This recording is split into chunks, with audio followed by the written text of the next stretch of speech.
정말 다루고 싶은 본문이에요. 여기 얼마나 많은 내용이 있어요. 마지막에 가면 성도들이 어떻게 살아야 될까, 그리고 이 성령의 열매라는 게 어떤 종류가 있나, 우리가 무엇을 피해야 할 것인가, 뭐 하나하나만 따진다고 할지라도 굉장히 풍성한, 언제나 그렇듯이 성경의 본문입니다.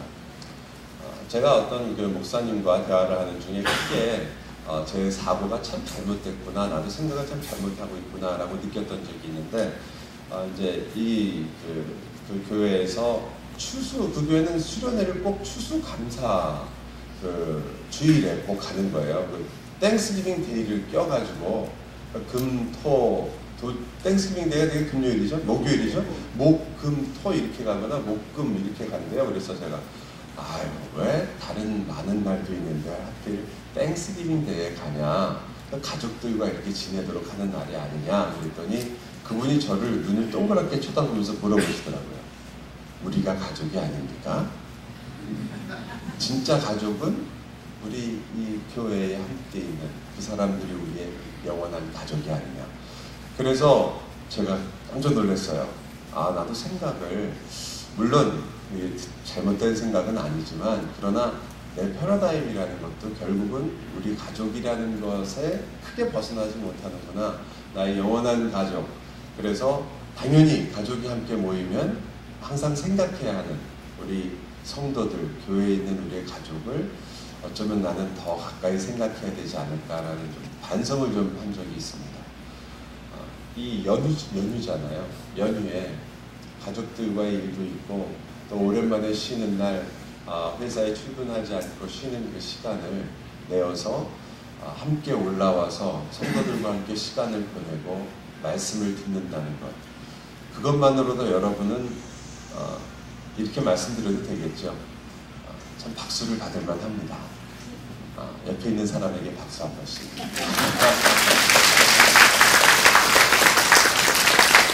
그리고 조 목사님이 말씀하신 것처럼 여러분은 그 중에서도 끝까지 남았으니까 한 번 더 박수. 네.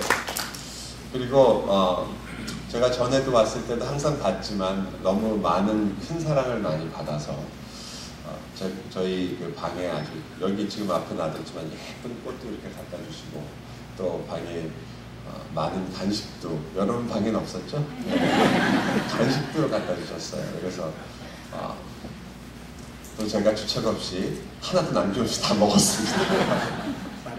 다 먹고 여러분 사랑을 많이 받고, 또 여러분과 함께 말씀을 나누면서 항상 그렇듯이 전하는 자가 제일 많은 그 도전을 받게 되고, 또 많은 은혜가 되고, 또 이렇게 정신을 집중하면서 말씀에 온 힘을 다해서 이렇게 그 말씀에 집중하시는 모습을 보면서, 또한 한편으로는 박 목사님이 부럽고, 네, 항상 그래요. 어느 교회 가서 성도들이 참 말씀을 열심히 들으면 담임 목사님이 부럽죠. 그리고 얼마나 그동안 수고를 많이 했을까. 성도들을 키우기 위해서, 세우기 위해서 성도들과 함께 얼마나 많이 눈물도 흘리고 또 고민을 많이 하셨을까, 이런 생각도 하고, 또 한편으로는 이렇게 좋은 이런 그 수련회에 오게 돼서 우리 단회원들과 목사님께 다시 한번 이렇게 감사를 드립니다. 이 정도면 제가 충분히 다음번에 기약할 수 있는 충분한 멘트가 되겠죠? 어떤 부인이 있었는데요. 그 부인이 이제 남편과 이제 사별을 하게 됐습니다. 자녀들과 함께 이제 장례식장에 앉아서 있는데, 목사님이 나와서 마지막 이제 고별 설교를 하실 거 아니에요. 장례 설교를 하시면서 이렇게 말씀을 하시는 거예요. 이분이 얼마나 가정적이었으며, 또 자녀들을 얼마나 사랑했고, 회사에서 얼마나 열심히 했나. 근데 앞에 앉았던 분이 계속 고개를 이렇게 까딱까딱 하시는 거예요. 그러니까 그저 목사님 무시하시고 하셨는지 모르지만 계속해서 그러면서도 항상 그 바쁜 중에도 교회에 나와서 열심히 수고하시고 많은 교인들에게 덕을 끼치시고 이런 얘기를 계속하니까 고개를 까딱까딱 하시다가 이제 그분이 아내도 참 사랑하시고, 그 말을 들으시더니 옆에 있는 아이를 툭툭 치면서 야, 저기 누워있는 게 진짜 니네 아버지인 줄 알아서 봐라.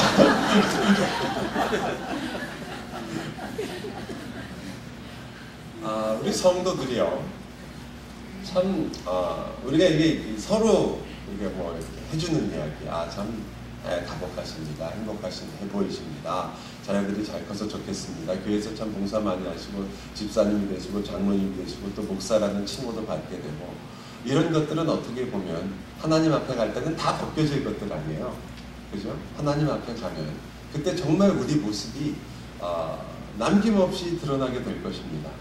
그때 여러분 무엇이 나올까요? 우리에게 좀 겁이 나시죠? 또 어떻게 보면 야, 그때를 생각하면 깜찍하고 끔찍하다. 이거 어떻게 될 것인가. 그래서 제가 여러분과 함께 이번에 신자가 누구이며 또 과연 이 신자가 그 삶 속에서 변화를 어떻게 얻게 될 것인가. 물론 변화라는 것이 우리가 노력해서 우리가 얻어내는 변화라는 것도 성경에서 말하는 육체의 연습도 있습니다.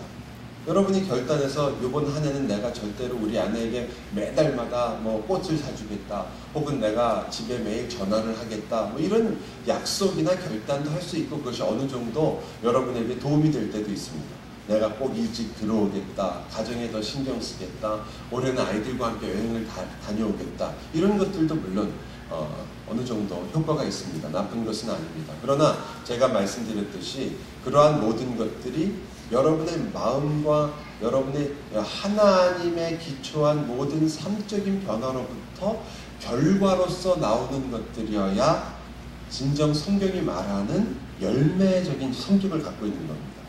열매라는 건 결과 아니에요. 근데 그것이 목적과 수단으로만 끝나게 되면 그것들은 사실은 성경에서 말하는 육체의 연습은 약간의 유익이 있으나 즉 경건에 이르지는 못하는 그런 경우가 되는 거죠. 그게 나쁘진 않으나 더 많은 것들, 즉 소위 말하는 우리의 진정한 변화의 모습, 하나님 앞에 섰을 때 우리로 하여금 하나님께서 우리를 보시면서 너가 정말 복음을 이해했으며 그 복음 가운데 살았구나라는 것을 우리로 깨닫게 하는 것, 그런 부분은 어쩌면 우리는 약할지 모르겠습니다. 그래서 저희가 그 성막에 대해서 지난 밤에 함께 생각하면서 성막에 대해서 하나님께서 이렇게 지어라 라고 말씀만 하신 것이 아니라 성막을 실제로 짓게 하죠. 즉 우리로 말한다면 지식에 그치게 하는 것이 아니라 실질적인 삶으로도 나올 수 있도록 성경은 이야기합니다. 근데 그 실질적인 삶이 나오는 동기를 성경은 뭐라고 말하냐면 그들이 자원하는 마음으로 그 성막을 짓게 하고 그 가지고 온 모든 재료들이 남았다고 얘기합니다. 이건 뭘 말하냐면 그들이 그 성막을 짓는 것을 기뻐했으며 그 명령하신 하나님을 사랑했다는 증거죠.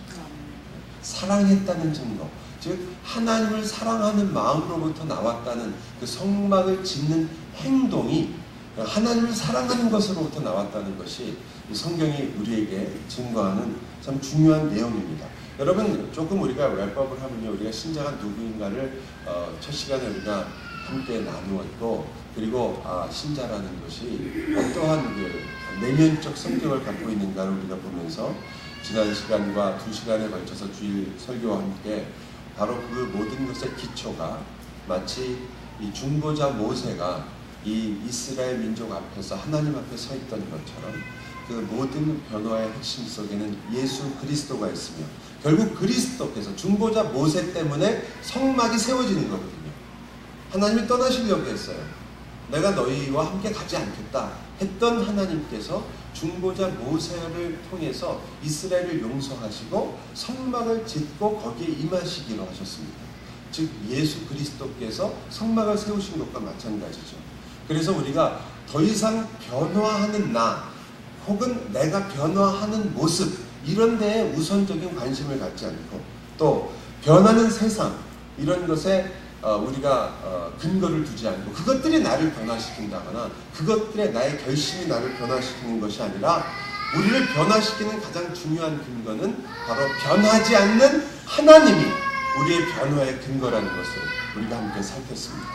그래서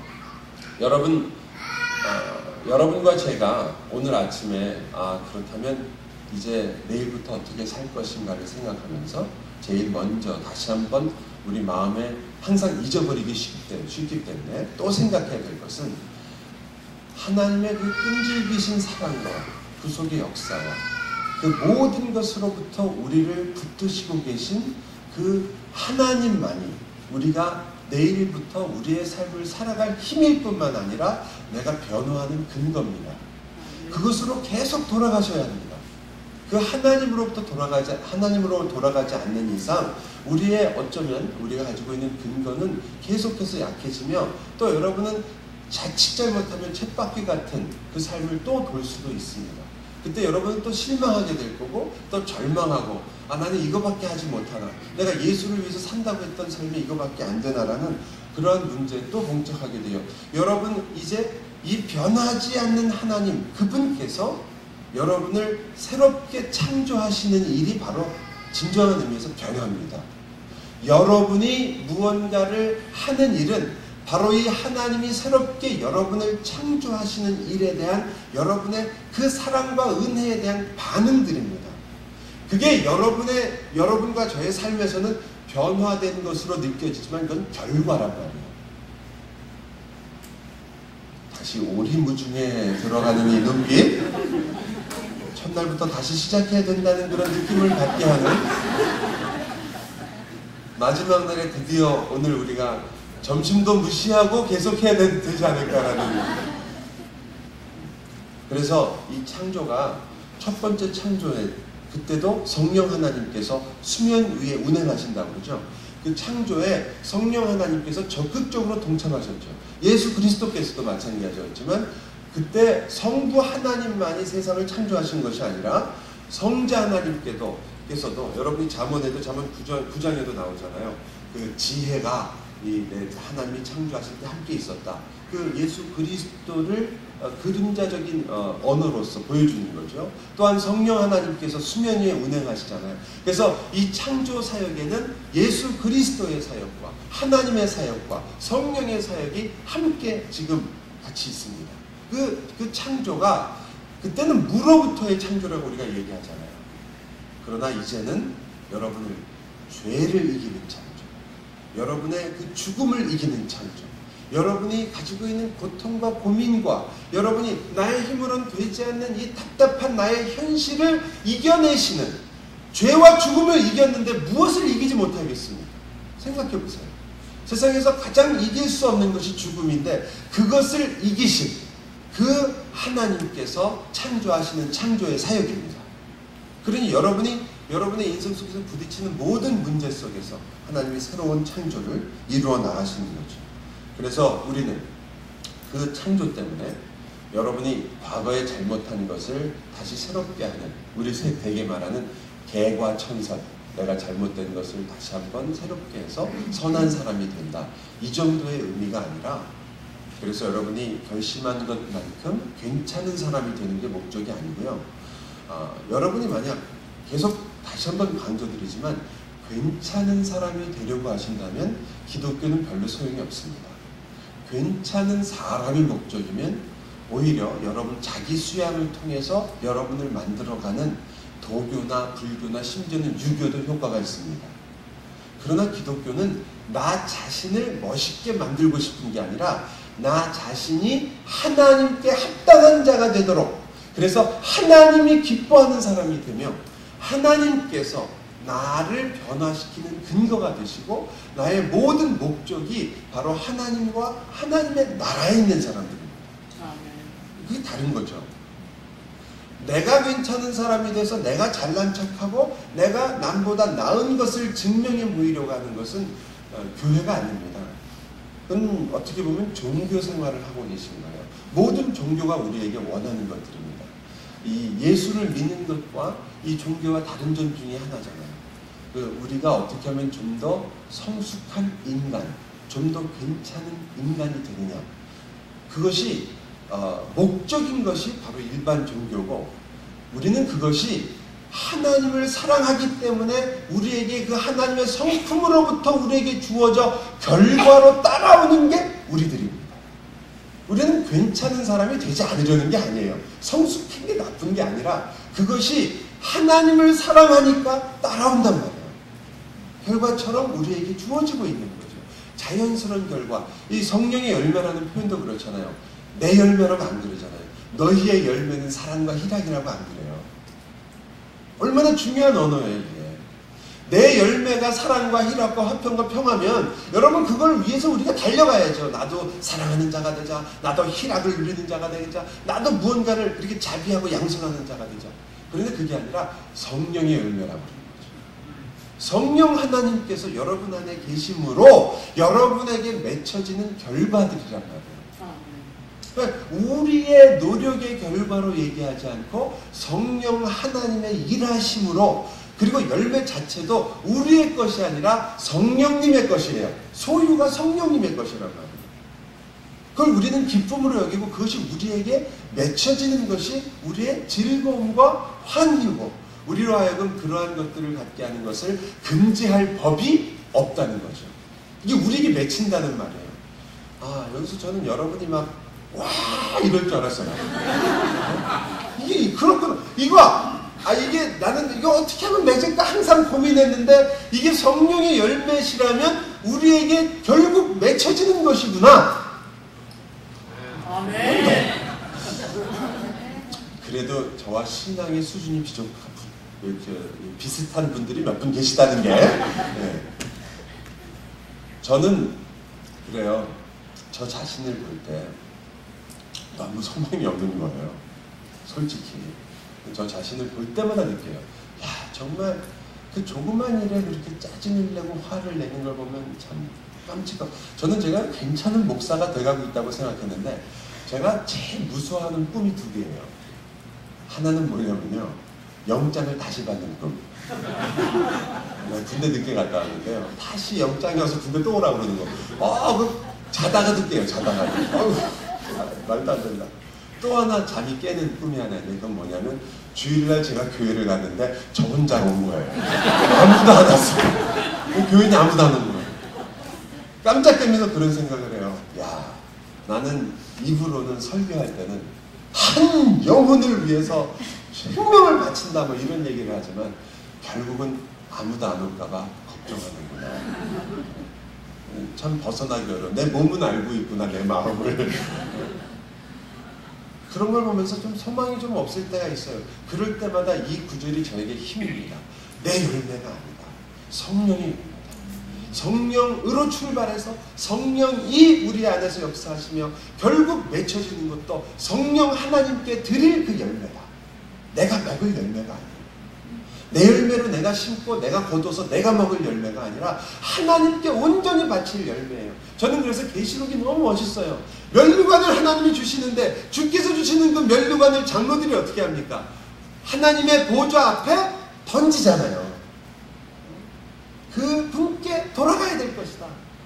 내 안에 만약 여러분과 여러분의 삶 속에서 내가 누군가를 사랑하고 애타게 기도하며 사랑했던 그 사랑의 열매가 있다면 여러분은 그 열매를 내가 먹는 것이 아니라 결국 주님 앞에 바치게 될 것이고, 나에게 자비와 양선의 삶의 모습의 결과가 나타나서 내가 하나님이 주신 것을 가지고 누군가를 도왔다면 그것이 내 자랑으로 끝나는 것이 아니라 결국은 성령 하나님께 드릴 나의 열매로 끝나게 되는 것이니까 우리는 하나님께 자랑할 것이 없는 자요 오히려 하나님께 감사하는 자가 되고, 그때 제가 마태복음 7장이라는 것이 조금 이해가 됐어요. 즉 마태복음 7장에 보면 예수님께서 나와서 묻잖아요. 우리가 참 항상 경계가 되는 말씀이죠. 너희가 누구냐? 라고 물어봤을 때 사람들이 내가 주여, 내가 주의 이름으로 선지자 노릇하고 주의 이름으로 귀신을 쫓아내고 주의 이름으로 병을 고쳤습니다. 그때 주님께서 불법을 행하는 자들아 내게서 떠나가라. 저들이 나중에 슬피 울며 이를 갑니다. 이해가 전혀 안 됐어요. 물론 이렇게 이해할 수 있었어요. 저렇게 사실은 진정한 의미로 즉 예수 그리스도를 따라가지 않고 바리새인처럼 살아가는 사람들, 그런 사람들은 결국 그렇게 불법을 행하는 자가 되는구나, 그런 해석도 가능하다고 생각했습니다.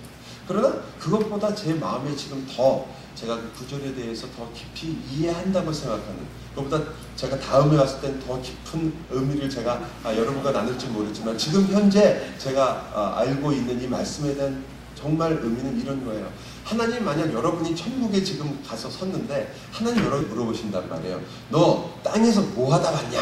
그러면 여러분이 처음 생각나는 게 제가 매주마다 빠지지 않고 예배 참석하고 제가 기쁨의 교회 그 예배당 지을 때도 참 애를 쓰고 같이 동참했고 그리고 말씀을 지키기 위해서 애썼고 수련회 가서 성경 말씀 들었고 또 어떤 일을 위해서 기도해줬고 그리고 막 이런 게 생각나면 그러면 그게 먼저 생각나고 그것이 여러분이 하나님께 말씀드릴 것이라면 그건 아니더라 이 말이에요.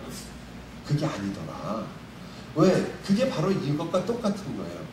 이 사람들이 진심이 아닌 게 아닌 게 이들은 예수님 이름으로 이 일을 한 거거든요. 내가 주의 이름으로 병을 고쳤고 주의 이름으로 선지자 노릇했고 주의 이름으로 귀신을 쫓았고 주의 이름으로 살았다 이거죠. 얼마나 괜찮은 인생이에요. 그런데 그게 먼저 생각나서 하나님 앞에 나오면 그것이 왜 불법이 되냐 이거죠. 그게 왜? 왜냐하면 우리의 행한 그 행위와 모든 것이 하나님으로부터 나에게 이루어졌다는 것을 알았을 때 우리는 그 앞에 갔을 때 주여 나는 무익한 종입니다. 하나님의 은혜로 살았습니다. 라는 게 정답이라는 거죠. 그게 정답이죠.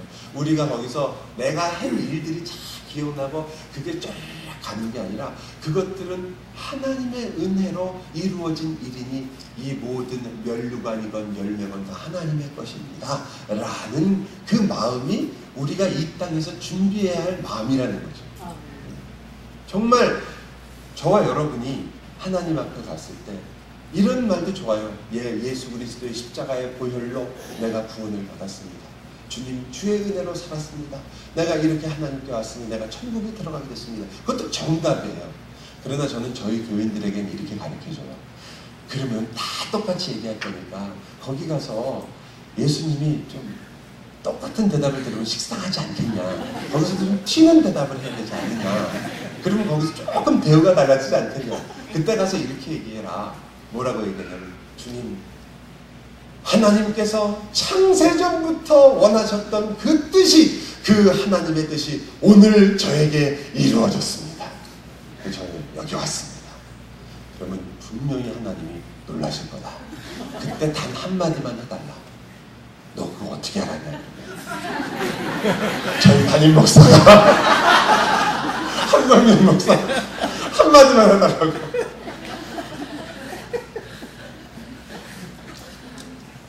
여러분 이 성막에 임하셨던 그 하나님께서 우리로 하여금 그 하늘의 속한 자가 되게 해서 그 그리스도가 우리의 모든 것이 되게 있다는 것. 그것이 우리가 눈물을 흘리게 만드는 진정한 이유입니다. 여러분이 말씀을 듣고 은혜를 받고 눈물을 쏟는 이유가 그거 아니에요. 여러분이 무슨 내 연민 때문에 우신 것도 아니고 또 여러분이 그저 참 여기까지 올라와서 세상을 놓고 보니까 내 처지가 너무 불쌍해서 그냥 비관하는 마음으로 우신 것이 아니라 바로 그것 때문에 우신 거예요. 그 눈물이 얼마나 아름다운 거예요 그때. 그냥 눈물로 끝나지 않고 여러분의 삶의 변화를 이끌어내는 참다운 회개의 그러한 고백이 되는 거 아니겠어요? 그래서 여러분이 우리가 함께 지난 시간 동안 그렇게 변화라는 것이 하나님을 근거로 하기 때문에 하나님의 임재, 성막이 함께하며 그리고 우리가 결국은 새로운 창조와 함께 안식을 누리는 사람이다. 여러분 안식이라는 말 아시죠? 안식. 여러분이 지금 안식을 누리고 있다는 그 표현을 여러분 그저 성경에서 우리가 그냥 안식한댄다라고 생각하지 마시고 정말 여러분이 안식을 누리는 거죠. 살아가면서 아까 우리 장로님 기도하실 때도 내일부터 일하러 가야 되는데 이 중에 그런 분은 아무도 안 계시잖아요. 이야 신난다. 내일은 드디어 일하러 가는구나. 이런 분은 없잖아요. 이 노동이라는 게 우리의 죄로 말미암아 그렇게 큰 기쁨이 되지 못했습니다. 그러나 그것이 성도에게는 좀 다른 거예요. 성도들은 이 노동의 의미가 새롭게 변화되어서 이제 노동이라는 것 자체가 그저 우리가 이 땅에서 먹고 살기 위해서 살아가기 위한 방편이 아니라 하나님을 섬기는 도구가 되었고 하나님의 기쁨에 동참하는 도구가 되었고 우리의 안식의 한 부분이 되었습니다. 그래서 우리는 비록 육신적으로 그리고 우리의 마음은 힘들고 어려운 내일이 시작되지만 여러분과 저는 안식의 하루가 다시 한번 우리의 삶에 또 찾아오는 거죠.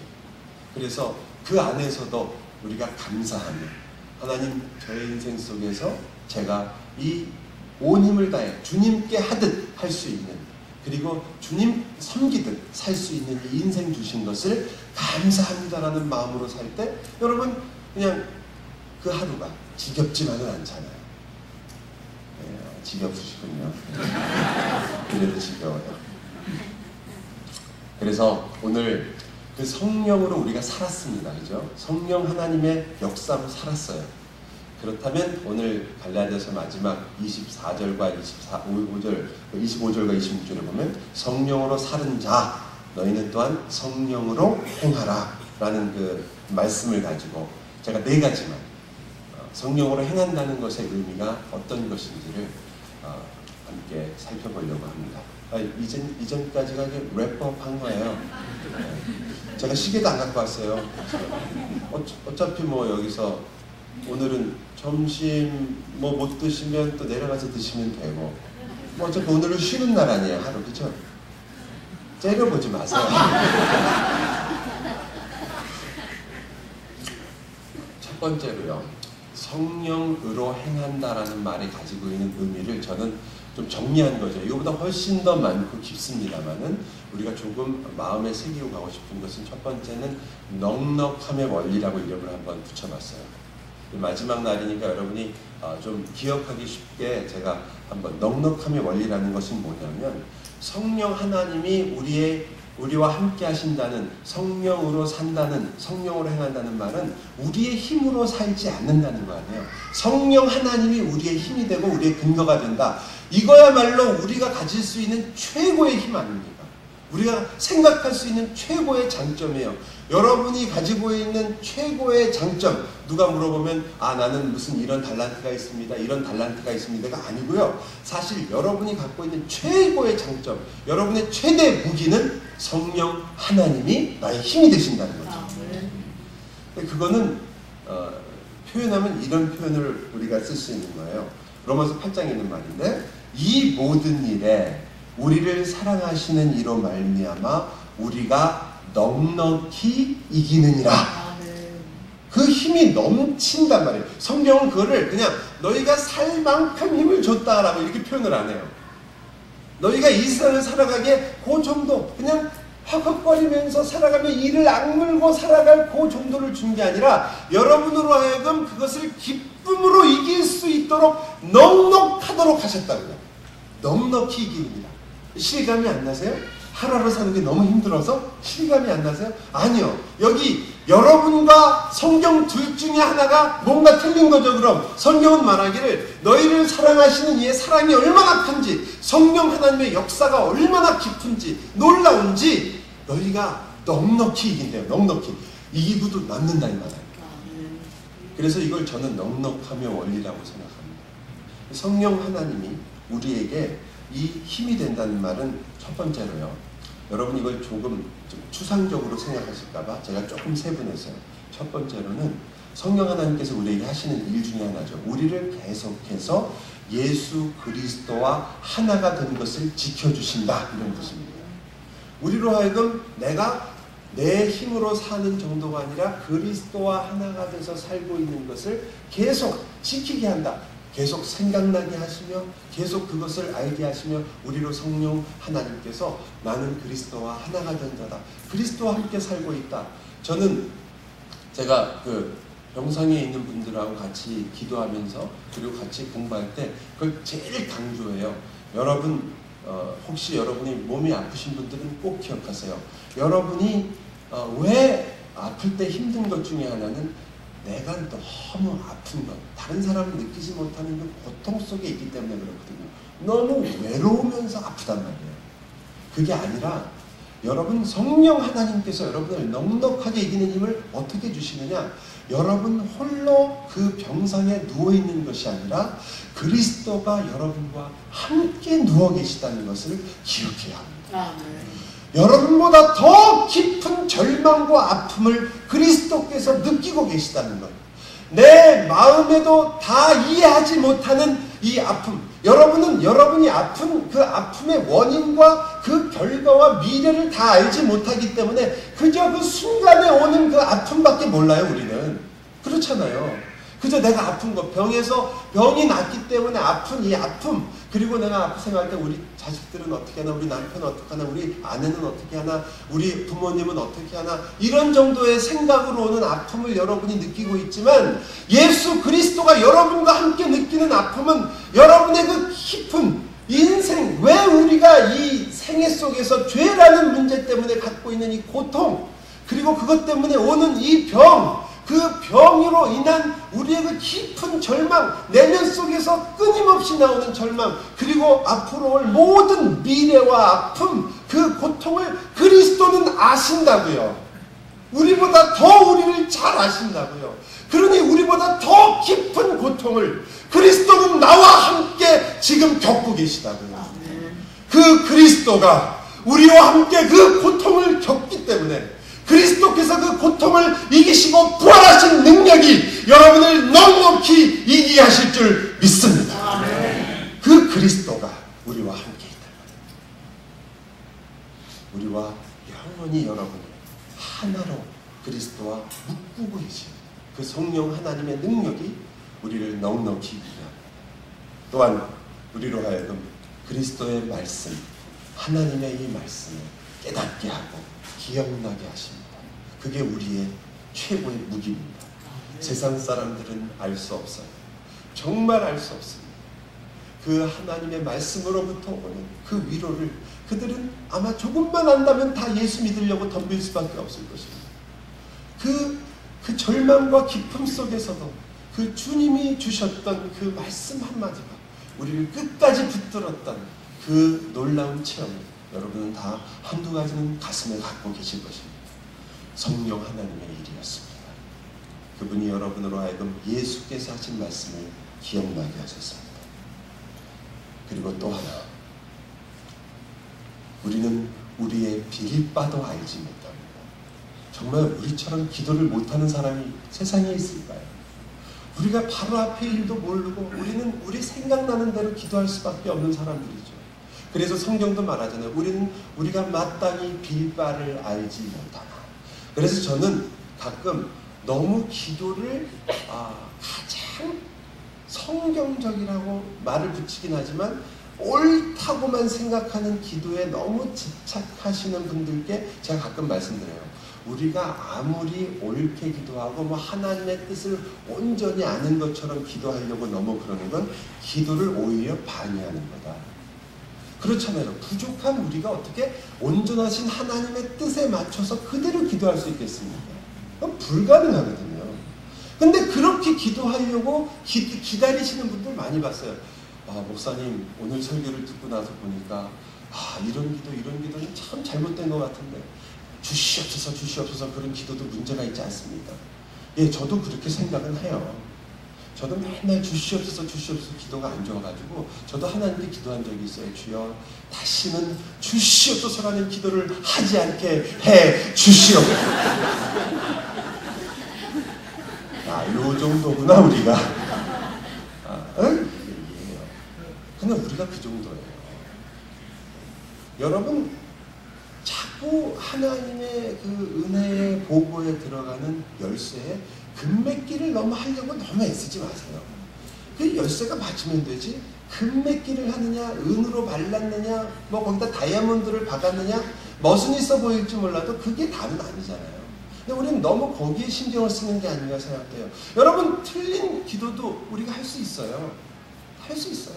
그러나 여기 있는 것처럼 우리는 마땅히 빌 바를 알지 못하지만 성령 하나님께서 우리를 위하여 친히 간구하시느니라. 그게 우리가 가지고 있는 성령 하나님의 놀라운 역사의 힘 아닙니까?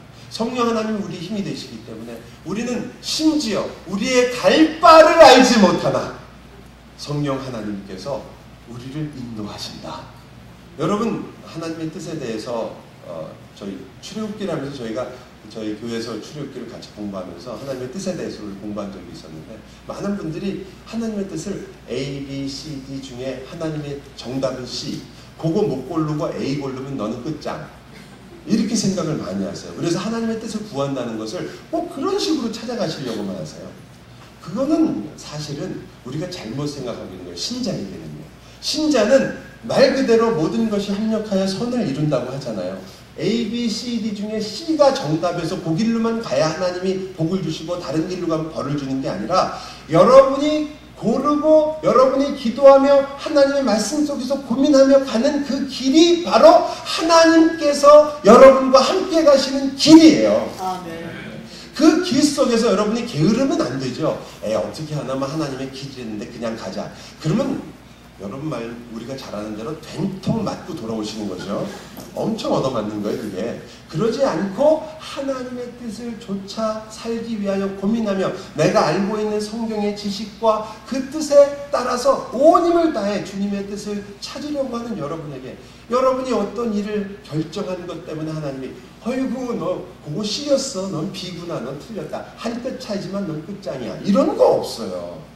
여러분 그 길조차도 하나님의 손 안에 있단 말이에요. 아멘. 그 안에서 여러분으로 하여금 하나님이 원하시고 이루시는 뜻 안으로 여러분을 인도하시는, 우리는 마땅히 빌 바, 갈 바를 알지 못하나 성령 하나님께서 우리와 함께 하심으로 이루어내신다는, 그것이 바로 우리의 진정한 최고의 장점의 힘입니다. 그래서 성령으로 행한다는 말, 첫 번째는 바로 그 넉넉함의 원리를 갖고 있습니다. 두 번째 원리는 여러분이 다 아실 수 있는 원리예요. 오늘 본문에도 잘 나타나는, 제가 이제 그 읽었던 갈라디아서 5장에 나오는 육체라는 말에 대한 일반적인 해석은 뒤에 나오는 것처럼 육체적 삶, 우상 숭배하고 주술과 원수 맺고 분쟁하고 시기하고 이런 걸 내가 이제 육체의 삶이라고 이야기하고 그렇게 또 해석하는 것이 뭐 그렇게 이 본문을 너무 왜곡한다고 생각되지는 않습니다. 그러나 여기 보면 한번 그 본문을 한번 보세요. 5장 17절에 육체의 소욕은 성령을 거스르고 성령은 육체를 거스르나니 이들이 서로 대적함으로 너희가 원하는 것을 하지 못하게 한다. 그 원하는 것을 하지 못하게 하는 것이 육체의 소욕과 성령의 소욕이 서로 거스린다고 말하는데 18절에 이렇게 나와요. 너희가 만일 성령의 인도하시는 바가 되면, 대조적인 게 뭐가 나옵니까?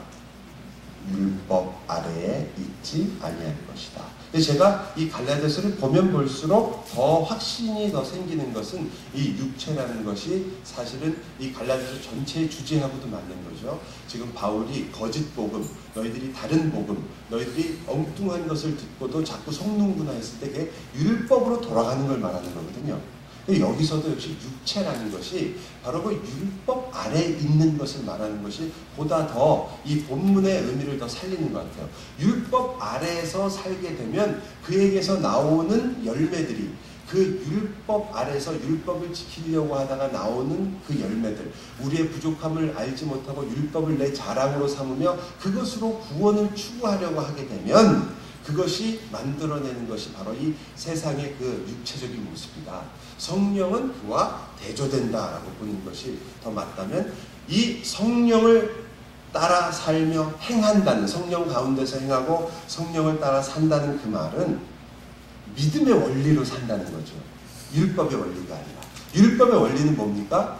그 행하는 자가 나고 내가 근거고 그 나의 행위의 결과대로 살려고 하는 거예요. 내가 노력하고 힘쓴 만큼 내가 받는다. 그것은 행위의 원리죠. 그건 율법의 원리와 아주 유사합니다. 믿음의 원리는 뭐예요? 나에게 조건이 없다. 나의 조건은 예수 그리스도다. 나에게는 나로부터 나와서 선한 것이 이루어지는 것이 아니라 나에게는 바로 내 안에 계신 성령 하나님 때문에 사는 것이다. 내가 육체 가운데 사는 것은 나를 사랑하사 나를 위하여 자기 몸을 버리신 하나님의 아들을 믿는 믿음 안에서 사는 것이다. 그죠? 우리 몸 안에서 우리가 그러한 것을 볼 때 우리가 여기서 말하려고 하는 이 성령을 가운데 행한다는 말은 바로 이 믿음의 원리대로 산다는 거예요. 믿음의 원리는 참 놀라운 거예요, 사실은요. 여러분과 제가 생각하는 것보다 훨씬 파워풀한데 하나님을 의지한다는 정도가 아니라 그것이 내 조건으로부터 나온 것이 아니기 때문에 하나님이 절대로 나를 포기하실 이유가 없다는 거죠. 너희가 아직 죄인 되었을 때에 너희를 사랑했다 그러거든요. 그러니 우리가 지금 하고 있는 일이 하나님의 마음을 슬프게 하며 아프게 하는 그런 일들을 우리가 자주 행할 때가 있지만 그것 때문에 하나님이 우리를 포기하는 것이 아니라 그 우리의 약함과 연약함과 심지어는 하나님을 슬프게 하는 그 일들이 분명 돌이켜야 될 일이지만 하나님께서 그것 때문에 우리를 포기하는 일은 아니라는 거예요. 어떻게 하시겠어요? 그것들을 포기하는 것이 아니라 오히려 그 죄와 그 약함과 그 슬픔과 그 연약함과 고통을 이기고 여러분을 하나님의 뜻 안으로 인도해 내시고야만은 하나님을 신뢰하는 것이에요. 그게 우리의 믿음입니다. 어떤 분은 그걸 배짱이라고도 그러는데요. 배짱이다. 하나님께서 나의 주가 되시니. 그러나 그 배짱이 좋은 말인데 혹 잘못 쓰셔서 배째라 이러면 안 돼요. 배짱은 좋은 말인데 배째라는 절대 안 됩니다. 하나님, 뭐 저는 어차피 이런 인간이니까 배째입니다. 마음대로 하십시오. 그게 해보신 분을 제가 몇 분 아는데요. 정말 고생하세요. 하나님은 여러분 제가 메리지 카운셀링을 해보면 모든 부인들이 다 똑같이 얘기하는 한 가지가 있는데 그게 뭐냐면 우리 남편은 고집이 너무 세다는 거예요. 정말 저도 놀랐어요. 저는 한 분만 그럴 줄 알았는데 모든 분이 다 그렇게 생각해요. 그럼 남편들은 아내가 고분고분하다고 생각하느냐?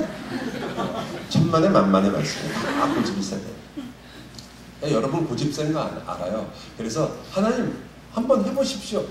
나도 고집이 있습니다. 나도 보통 사람 아닙니다. 괜찮은데 여러분 고집은 부려봤자 앞으로 50년. 하나님 고집은 영원해요. 누구 고집이 세겠어요?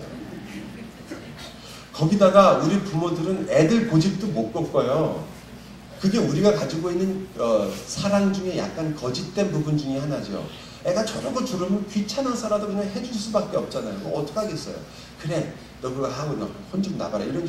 하나님은 그 사랑에서 포기를 안 하시기 때문에 끝까지 칼이 안 좋으면 끝까지 안 주시고 고생을 손가락을 가위로 만들어서 쓰게 만드신다니까요. 여러분 손가락이 가위가 돼서 종이를 자르는 거 생각해 보세요. 손에 피가 얼마나 나도록 연습을 해야 되는지 아세요? 손가락으로 종이를 자르려면? 그런데 여러분이 그걸 모르시고 하나님한테 배째라 끝장입니다. 안 돼요. 절대 여러분 하지 마시고 배짱은 좋아요. 하나님, 제가 비록 이렇게 하나님 앞에서 하나님의 은혜를 알면서도 요거밖에 못 살지만 그러나 제가 압니다. 하나님이 나를 이루시려는 그 목적을 알고 있으며 하나님이 나를 향해서 갖고 있는 그 뜻을 알고 있습니다. 제가 여기서 나 스스로 절망에 빠지고 내가 죄에 빠져서 나는 왜 이런 사람들밖에 안 될까라는 그런데 시간 허비하지 않고 다시 일어나서 주님의 뜻 안으로 걸어가겠습니다.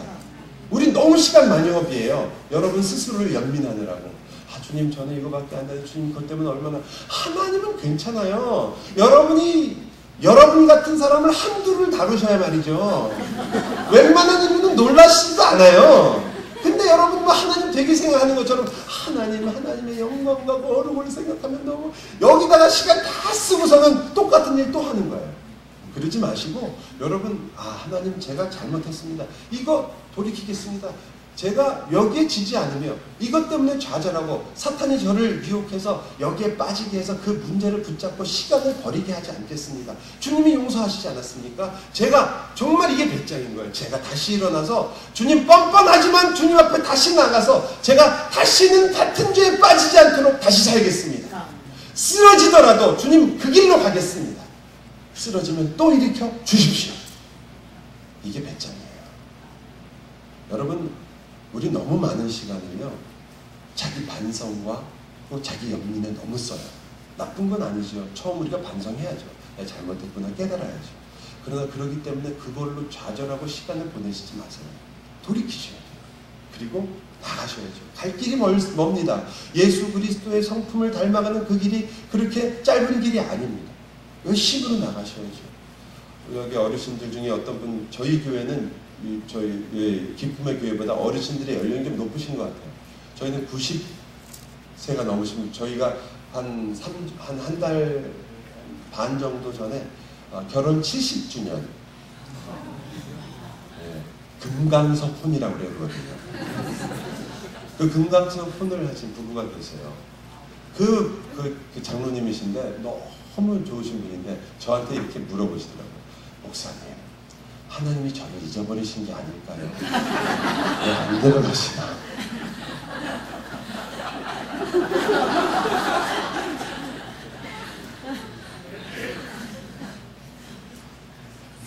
제가 그랬어요.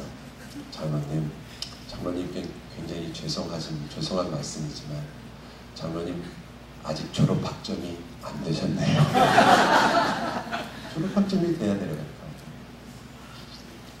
여러분과 제가 하나님의 성품을 닮아가는 그 일에는 우리가 생각하는 계산법과는 전혀 다른 하나님의 의미가 있습니다. 모두가 다 똑같은 졸업학점을 갖고 있는 것도 아니고요. 모두에게 또 똑같은 것을 요구하시는 게 아니라 하나님이 주신 처음부터 주셨던 달란트 우린 잘 몰라요. 하나님이 여러분 모두가 다 뭐 헬렌 켈러 같은 사람이 되고 뭐 마더 테레사 같은 사람이 되겠어요?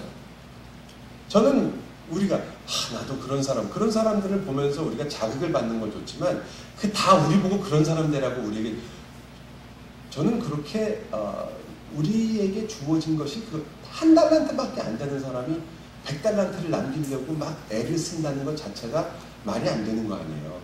우리가 한 달란트를 받았다는 뜻은 물론 아닙니다. 그 말은 무슨 뜻이냐면 다 다양하단 말이에요.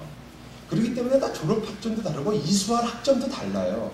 왜? 여러분은 다 똑같은 것을 다 똑같은 정도로 만들어내야 하나님이 기뻐하실 거라고 생각하세요. 하나님이 무슨 도장 찍듯이 기계적으로 여러분이 만들어내고 천국에 가면 전부 다 얼굴이 똑같고 전부 똑같이 웃고 똑같이 반기고 전 지겨워서 못 살 것 같아요. 여기서도 목사님들을 만나면 제가 제일 힘든 것 중에 하나가 패스톨 스페이스가 있잖아요. 박 목사님도 한 15년 되고 저도 15년 되니까 저희 둘이 만나면 서로 알아보는 게 우리 둘끼리는 안 그래도 되는데도 뭐 어떡하겠어요. 저희 꼬마 말이 전부 다 저희 꼬마 말이 항상 아빠 교회에서 하는 거에 반만 집에서 하세요. 왜 이렇게 망태, 야단 치고 뭐 이렇게 잔소리가 많나. 교회에서 애들이 가다가 물을 엎질러도 오히려 가서 닦아주면서 야 다치지 않았니? 집에서는요. 이 자식이 그거 하나를 못하냐? 반만 하세요.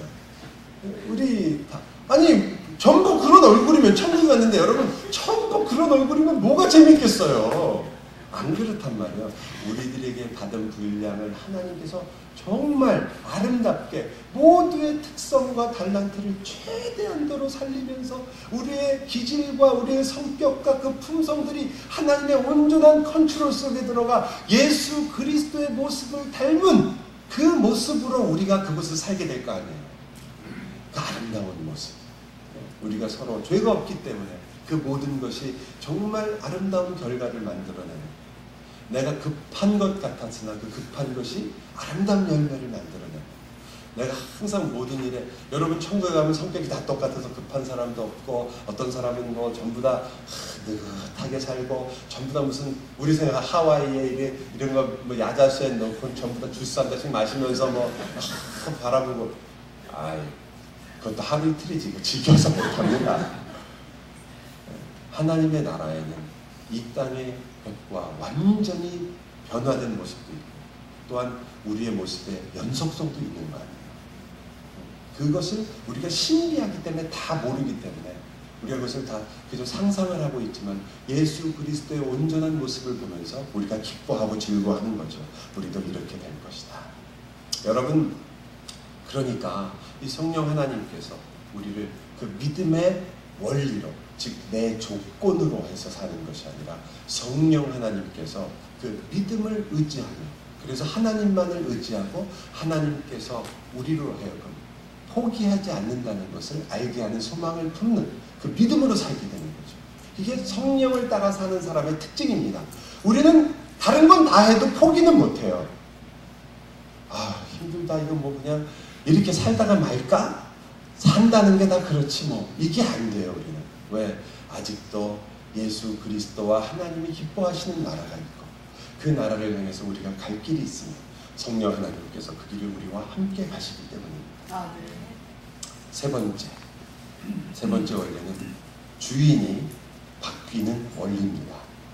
여러분이 이 부분은 아마 박 목사님께 더 깊은 그 가르침을 받으셨기 때문에 저는 거기서 몇 가지만 말씀드리려고 해요. 그 주인이 바뀌는 원리라는 건 우리 전 삶에 있어서 내가 주인이 아니라 성령 하나님께서 주인이 되셨다는 원리죠. 그것이 우리로 하여금 참 평안을 갖게 합니다. 또한 우리로 하여금 중요한 사실을 알게 하는데 주인이 바뀐 것이지 여러분의 모든 습관이 없어진 것이 아닙니다. 여러분이 과거에 한국에 살다 미국으로 오시면 알겠지만 한국에서 살던 습관, 한국은 한국이라는 나라가 있고 거기에는 그 법이 있고 거기서 살던 그 습관을 여기 와서 한 번에 바꾸시지 못하잖아요. 물론 동부는 좀 덜 하신 것 같은데 서부는요, 미국 대통령보다 한국 장관 이름을 더 잘 아세요. 신문도 전부 한국일보, 중앙일보밖에 안 봐요. 그리고 한국일보에서 썬데이 그 LA 타임즈를 넣어주는데 그건 전부 그 물건 살 때 휴지로 쓰거나 아니면 뭐 냉장고에다 넣어가지고 습기 제거할 때 쓰거나 이런 데 쓰지 읽는 사람 거의 없어요. 왜? 아직도 모든 관심과 삶의 특성들은 한국식으로 사신단 말이에요. 그러나 그것들이 이 땅에 살면은 미국의 법을 지켜야 하고 미국의 생활을 해야 되잖아요. 근데 아직도 우리는 똑같은 관습과 습관을 갖고 있죠. 이것을 어떤 분은 이렇게 좋게 표현하죠. 많은 신학자들이 여러 가지로 죄의 오염이다. 아직도 우리에게 오염이 있다. 이렇게 얘기하지만 제가 보기에 더 재밌는 설명은 죄의 관성이다. 이 말이 참 좋은 것 같아요. 여러분 막 차 타고 가다가 갑자기 쓰면 어떻게 됩니까? 앞으로 나가잖아요. 우리가 죄의 권세로부터, 죄의 다스림으로부터, 죄의 법으로부터 자유했어요. 그래서 딱 섰어요. 그러나 뭐가 아직 남은 거예요? 우리의 몸에 있는 관성이 앞으로 달려가려고 한단 말이죠. 그것과 싸우는 거예요. 그게 바로 성령이 주인 되면 여러분이 성령을 주인으로 만들어 달라는 게 아니고 주인이 성령 하나님으로 바뀌었어요. 예수 그리스도가 우리의 주인입니다. 그 주인이 되셨기 때문에 우리가 섰어요. 관성이 있죠. 관성이 있어서 자꾸 나가려고 할 때 내 주인이 누구신가를 계속 기억하면서 그 주인의 뜻에 그리고 주인의 삶에 내가 주인의 다스림을 받는 사람이라는 것을 계속 깨닫고 그 삶을 살아가는 것. 그게 성령을 따라 행하는 거죠. 여러분이 가져야 할 평안함은 뭐냐면 그래서 아직도 내 안에서 이 죄가 굉장한 힘을 발휘하고 있구나. 관성이라는 게 굉장히 강한 거거든요. 확 앞으로 보내잖아요. 놀라지 마세요. 내가 예수를 믿었는데 왜 아직도 나한테 이렇게 다른 사람을 미워하는 마음이 생길까? 왜 예수를 믿었는데 왜 나는 이렇게 거짓말을 할까? 그건 놀라실 필요 없어요. 여러분은 죄의 권세로부터는 나온 사람들이에요. 죄는 여러분을 더 이상 다스리지 못합니다. 죄가 여러분의 법이 아니에요. 여러분을 구속하고 그래서 죄의 법에 따라서 여러분을 감옥에 집어넣을 수가 없어요. 그러나 여러분에게 그 관성이 남아있어요. 여러분 나라는 옮겨졌지만 아직도 미국에 제가 처음 미국에 유학 올 때요. 박 목사님은 캐나다에 사시고 미국에 오시고 제가 학교에서 처음 만났을 때도 그때도 한국말과 영어를 퍼펙트하게 하던 몇 안 되는 모든 사람의 부러움을 한 몸에 받으면서 시기와 질투 속에서 살아야 했던 질퍽거리던 사람이에요. 시기와 질투가 너무 많아가지고 질퍽거렸죠. 노래도 잘하잖아요. 사모님께는 죄송하지만 인기 짱이었어요. 근데 저는 아니었거든요. 한국에서 제가 대학까지 다 나오고 미국에 웨스트민스터로 왔으니까 한국에서 다 경험하고 왔는데 미국 오면 비행기에서 딱 내리자마자 영어 잘할 줄 알았죠.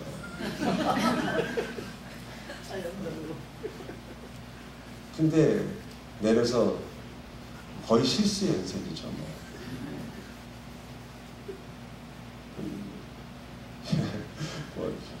진짜 여러분이 하는 실수 똑같이 저도 많이 했는데 가게 가는 데를 알파에 그때 알파 데이터인가 그런 곳이 있었는데 알파베타라는 데가 있었는데 없어진 것 같아요. 안 돼요. 근데 거기 갔는데 빵이 너무 먹고 싶었어요. 근데 미국 빵은 진짜 맛이 없더라고요. 슈크림 빵이 너무 먹고 싶어요. 슈크림 빵 없냐고 가서. 그러니까 Do you have a 슈크림?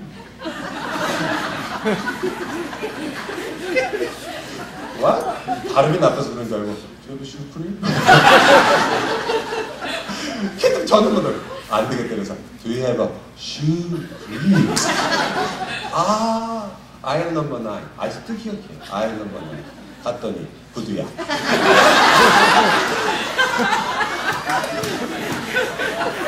안 되던데요 영어? 미국 와서 그냥 영어 통하면 줄 알았는데 안 되던데.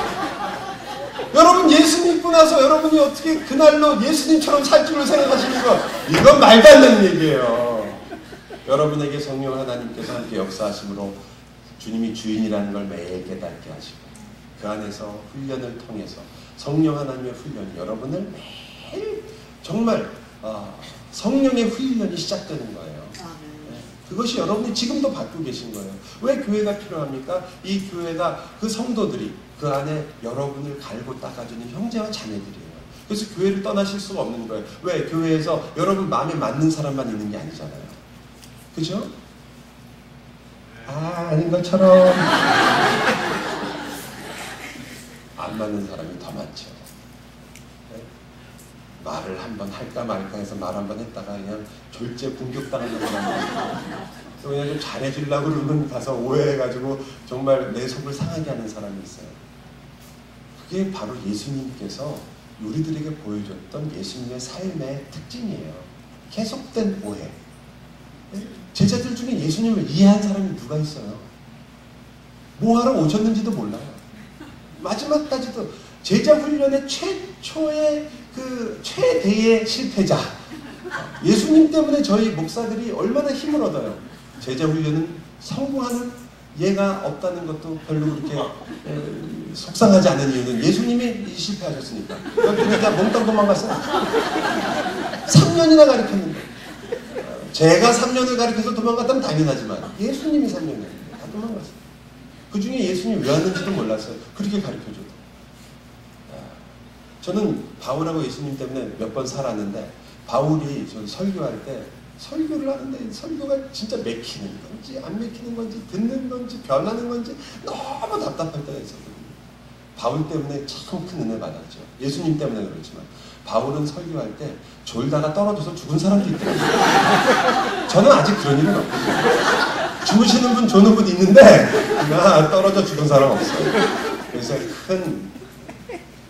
여러분 그 하나님께서 성령 하나님을 통해서 역사 마지막 네 번째 하나는 나머지는 바라고 원하는 원리라고 제가 이름을 한번 붙여봤어요. 그것은 뭐냐면 우리가 예수를 믿으며 성령대로 성령과 함께 성령을 따라 행하는 원리는 아까 율법이 아니라 믿음의 원리라는 것과 관련이 있는데요. 이제는 더 이상 무엇 하라에 따라서 무엇 해야만 한다. 내가 그거 안 하면 안 되지 라는 것으로부터 변화가 있어요. 설교 들어야 되지. 주일 지켜야 된다 라는 것이 주일 지켜야 된다는 말이 틀린 말이 아니라 주일을 지키는 것이 내가 해야만 하는 어떤 법적인 것으로만 나에게 다가오는 것.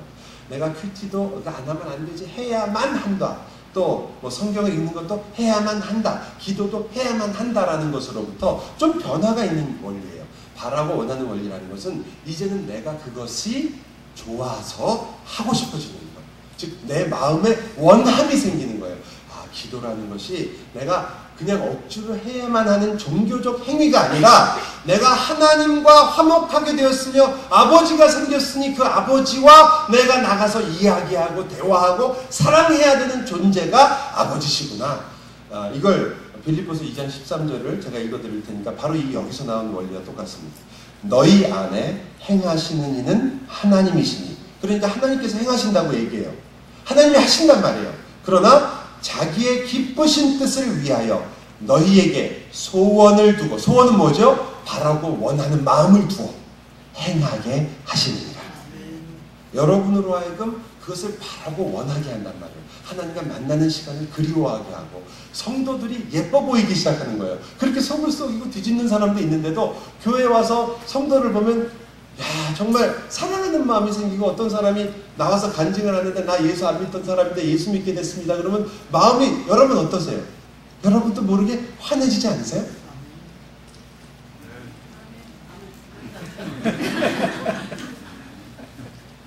아주 전부 다 아멘할 때까지 기다린 거예요. 또 누군가 아프다 그러면, 야, 성경에만 있는 말인 줄 알았거든. 저는 바울이 너희가 아프다고 하면 내가 아파하지 않다, 너희가 괴롭다고 하면 내가 괴로워하지 않더냐. 야, 바울이나 되니까 하나 없다 그랬는데, 여러분 어제도 보니까 우리 중에 누군가 아프다고 하니까 기도하는데 왜 눈물이 나는 거예요? 왜? 왜 우리 마음이 아픈 거예요? 왜 내 몸이 아픈 것 같은 거예요?